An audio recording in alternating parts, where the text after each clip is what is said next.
Friends, बहुत बहुत स्वागत है आपका मेरे चैनल मिस्टिक में। आशा करता हूँ आप सब मज़े में होंगे।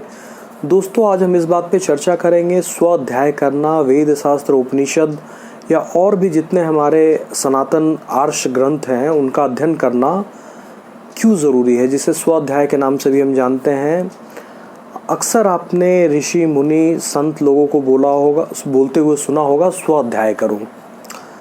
देखिए, बात ऐसा है, सूर्य से पूरा दुनिया प्रकाशित होता है, ये बात तो सत्य है, लेकिन रात्रि के समय सूर्य का लोप हो जाता है। अगर उस समय आपको प्रकाश चाहिए तो आपको कैंडल जलाना पड़ेगा, या आजकल मॉडर्न वर्ल्ड में बात करें ट्यूबलाइट जला लें, बल्ब जला लें, जो भी है, there are different sources of light. आप उसको एल्यूमिनेट करेंगे तो आपको प्रकाश की प्राप्ति होगी, लेकिन आपको ऑल्टरनेटिव व्यवस्था खोजना होगा। जो हमारा नेचुरल व्यवस्था सूर्य है, दिन में किसी भी व्यक्ति के पास अगर कोई प्रकाश का ऑल्टरनेट व्यवस्था नहीं है, कोई बात नहीं है, सूर्य है तो सब कुछ है, आपको कुछ भी देखने में आप समर्थ हैं।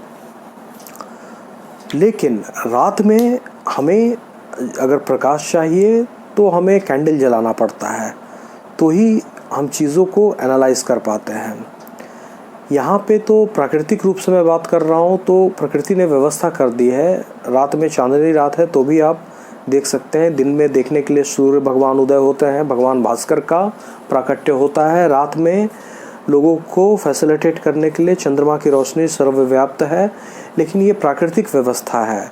हमारे ऐसा कोई ज़रूरी नहीं है एक व्यक्ति अपने अंदर उसके कितना गुण है, कितना ज़्यादा निधि छुपा हुआ है, इन सारे चीज़ों को नहीं जान पाता है, और जीवन का वास्तविक स्वरूप वो तब तक नहीं समझ पाता है जब तक वो स्वाध्याय ना करे। स्वाध्याय ठीक वैसे ही करना है जैसे आप एक बंद कमरे में जो चारों तरफ से बंद है कैंडल जलाते हैं। कैंडल जलने के बाद आप सब कुछ देखने में समर्थ हो जाते हैं।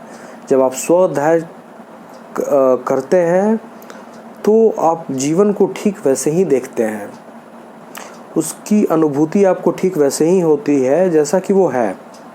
आमतौर पे राग द्वेष तरह तरह के नेगेटिव इमोशन के द्वारा हम अपने बुद्धि को ढक लेते हैं, जिससे कि जीवन का वो स्वरूप सामने नहीं आता है, और जो स्वरूप हम उसे मान के चलते हैं वो हमारा, बोलिए कि मानसिक नाटक है।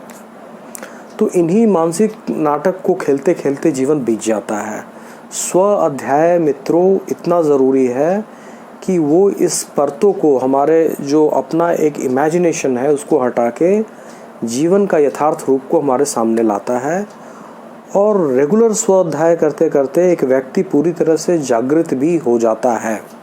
जागृत होने का मतलब, अगर कोई व्यक्ति पूरी तरह से जागृत हो गया है, इसका ये अर्थ है कि वो बाकी लोगों को भी जागृत अवस्था में ला सकता है। दूसरी बात, एक जागृत व्यक्ति इस प्रकृति के जो गमन का जो चक्र है इससे मुक्त हो जाता है। जागृत होने का मतलब ही है कि वो पूरी तरह से सचेत हो चुका है और ईश्वर के अंदर प्रस्थान करने के लिए वो बिल्कुल योग्य है।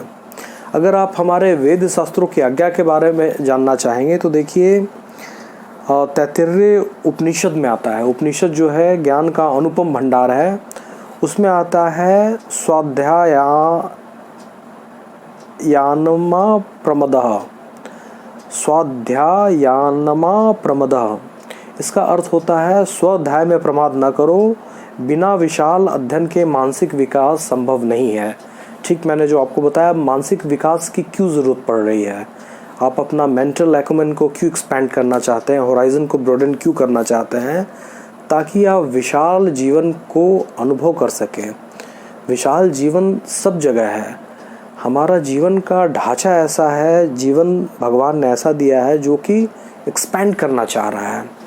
Everybody want to expand. अगर आपके पास कोई एक चीज़ है, आप चाह रहे हैं वो भी मिल जाए, आप यहाँ भी जाना चाहते हैं, वहाँ भी जाना चाहते हैं, there is something inside which want to expand. तो ये ठीक है, ये हमारा जीवन का प्रकृति है एक्सपैंड करना, और एक्सपैंड करते करते वो ऐसा हो जाना चाहता है कि वो हर चीज़ में हो, हर चीज़ उसके अंदर हो। इसी अवस्था को कर्मों के बंधन से निकलना भी बोलते हैं। अगर एक व्यक्ति कर्मों के बंधन को तोड़ देता है तो फिर प्रकृति, शरीर, ये सब का बंधन ख़त्म हो जाता है। फिर वो हर जगह है, हर अवस्था में है और हर कुछ उसके अंदर है। इसे ही मोक्ष भी बोलते हैं। तो दोस्तों, जैसा कि हमारा तैत्तिरीय उपनिषद में बताया गया है, स्वाध्यायानमा प्रमदः, स्वाध्याय में प्रमाद न करो। तो आज से मैं ऐसी आशा करता हूँ आप एक नियम बनाएंगे, डेली किसी भी हमारे जो आर्ष ग्रंथ हैं, वेद है, उपनिषद है, कोई भी उठा लीजिए, उसमें से बहुत नहीं तो आप एक श्लोक को ही पढ़ेंगे और उस पर मनन करेंगे। बहुत ज़्यादा है ये एक चिंगारी, just like Kindling a fire, एक चिंगारी आप जला रहे हो जिससे आपके कुसंस्कार में आप आग लगा रहे हो। और ये भी बात है, राम भगवान ने भी बोला है उपदेश देते हुए कि जिसके सारे पाप नष्ट हो जाते हैं वो मेरे समक्ष आते ही जीवात्मा के जन्मों जन्म के संचित सारे पाप नष्ट हो जाते हैं। क्योंकि मोक्ष मिलने से पहले पापों का नष्ट होना बहुत ज़रूरी है।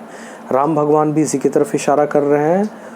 और भगवान हर व्यक्ति को दर्शन नहीं दे सकते, उसके लिए घोर पुरुषार्थ की ज़रूरत है। लेकिन अपने वाक्यों को शास्त्रों के द्वारा भगवान हमारे समक्ष प्रस्तुत करते हैं। उनका अध्ययन करना यानी भगवत सेवन करना ही हो गया। अगर आप गीता पढ़ रहे हैं, इसका मतलब आप कृष्ण भगवान में रमन कर रहे हैं। कृष्ण भगवान का दर्शन करने के लिए आपके पास बहुत ज़्यादा पुण्य होना चाहिए। आप बल्कि सही अगर बोले पाप पुण्य से रहित हो जाना चाहिए। बार बार आप देखेंगे गीता के अंदर भी कृष्ण भगवान अर्जुन को बार बार बोल रहे हैं, हे पाप रहित अर्जुन। मतलब अर्जुन का सारा पाप नष्ट हो चुका है, तभी कृष्ण भगवान उसके सामने है तो वैसे वो कौरवों के सामने भी, लेकिन वो दिख नहीं रहे हैं वैसे, एग्जैक्टली वो वैसे नहीं दिख रहे हैं जैसे कि वो हैं। तो स्व अध्याय का मित्रों जो इतना ज़रूरत इसलिए है, अगर आप गीता पढ़ते हैं तो आप कृष्ण भगवान के साथ बैठे हुए हैं। अगर आप वेद पढ़ते हैं तो आप ईश्वर के सानिध्य में हैं।